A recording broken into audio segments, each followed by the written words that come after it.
اپنی جان سے بھی زیادہ معزز مکرم محترم مسلم مقدم رکھو، تب جا کر کے تمہارے ایمان کی تکمیل ہوگی۔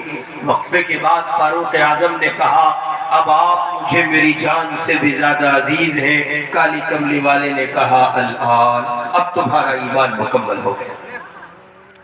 میرے بھائی، میں اور آپ بحیثیت مومن اپنے قلب و جگر میں جو عشق رسول رکھتے ہیں، جو عشق محبت، جو محبت مصطفیٰ رکھتے ہیں، اس کا اظہار ضروری ہے، اور اس کے اظہار کی ہمارے معاشرے میں نعت کے عنوان پر 2 شکلیں رائج ہیں۔ کتنی شکلیں رائج ہیں؟ جی بولو، روٹی کھا رکھی نہ کھا رکھی؟ کھا رکھی نا؟ 2 شکلیں ہیں، 2 پہلو ہیں کہ جن پہلوؤں پر میں اور آپ اپنی محبت کا اظہار کر سکتے ہیں۔ ایک پہلو تو ابھی تھوڑی دیر کے بعد آپ کے سامنے آ جائے گا، نعت پڑھیں گے شعراء، اللہ کے پاک پیغمبر کی محبت منظوم منصور کلام میں آپ کے سامنے پیش کریں گے۔ اس پہلو کو نعت قولی کہتے ہیں۔ کیا کہتے ہیں؟ نعت تقریر تو ہولی، جو کر کے گئے وہ کر گئے، ہم تو بس ایسی آپ سے بتیا رہے ہیں، تو آپ ہمارے ساتھ بتیا لیں تھوڑا سا تو اچھا ہو جائے۔ تقریر تو ہو گئی، تقریر تو ایسی ہوتی ہے، دیکھا نہیں آپ نے اختر الوحید صاحب کو، اللہ سلامت رکھے، تو وہ کر گئے۔ اس سے پہلے حضرت مدرسہ شاہی مراد آباد کے استاد مفتی توحید عالم صاحب کا خطاب لاجواب ہوا، ہم تو آ گئے، پتہ نہیں کیسے آ گئے، تو آ گئے تو کچھ دیر آپ سے مذاکرے کے طور پر ہم کلام ہونے کے ارادے سے کچھ کہہ رہے ہیں، تو اس نعت کو جو ابھی گنہگار نے آپ کے سامنے پڑھی، شعراء پڑھیں گے یا آپ پڑھتے ہیں؟ آپ میں سے کتنے نوجوان ہیں، کتنی بیٹیاں اور بیٹے ہیں، کتنے بھائی اور بہن ہیں جو گنگناتے رہتے ہیں؟ اللہ تعالیٰ نے ان کو آواز دی ہے، وہ پڑھتے رہتے ہیں، اور پرانے حضرات بیٹھے ہیں، ان میں بازوں کی آواز بڑی لاجواب ہوگی، بڑے سب پیارے سر ان کو عطا ہوئے ہوں گے، وہ اپنے میں اندر ہی اندر من میں پرانی نعتیں گنگناتے ہوں گے۔ تو یہ جو نعت آپ گنگناتے ہیں، یہ جو شعراء کلام پڑھیں گے یا پڑھتے ہیں، یہ کیا ہے؟ نعت قولی ہے۔ کون سی ہے؟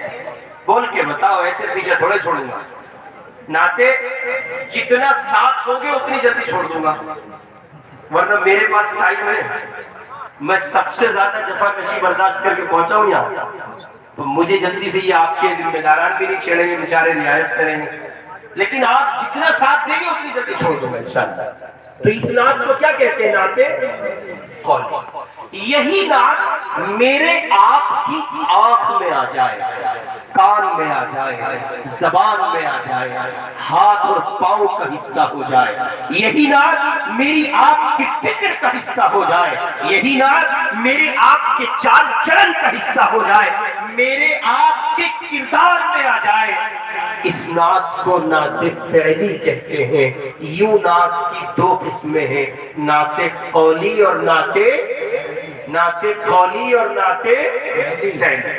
اب سوال یہ ہے کہ ہمارے اس ہندوستان میں یا پڑوسی ملک پاکستان میں، بنگلہ دیش میں، نیپال میں، سوڈان میں، سری لنکا میں، ٹھیلے بھائی ہلو ٹھیلے جو نعتیں پڑھی جا رہی ہیں ان میں بیشتر نعت قولی ہے، نعت فعلی نہیں ہے۔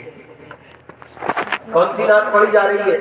بڑے جھوم جھوم کے پڑھی جاتی ہے حضرت، کیا کہنے۔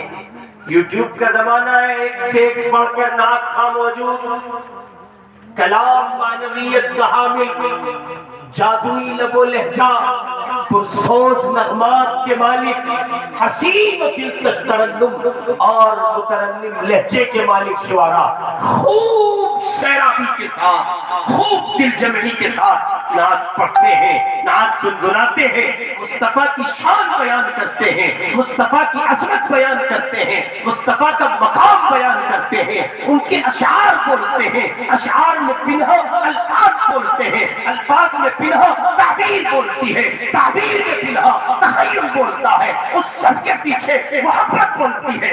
لیکن اگر کوئی چیز خاموش رہ جاتی ہے تو شاعر کا کردار خاموش رہ جاتا ہے، اس کی زبان تو نعت پڑھتی ہے، اس کا کردار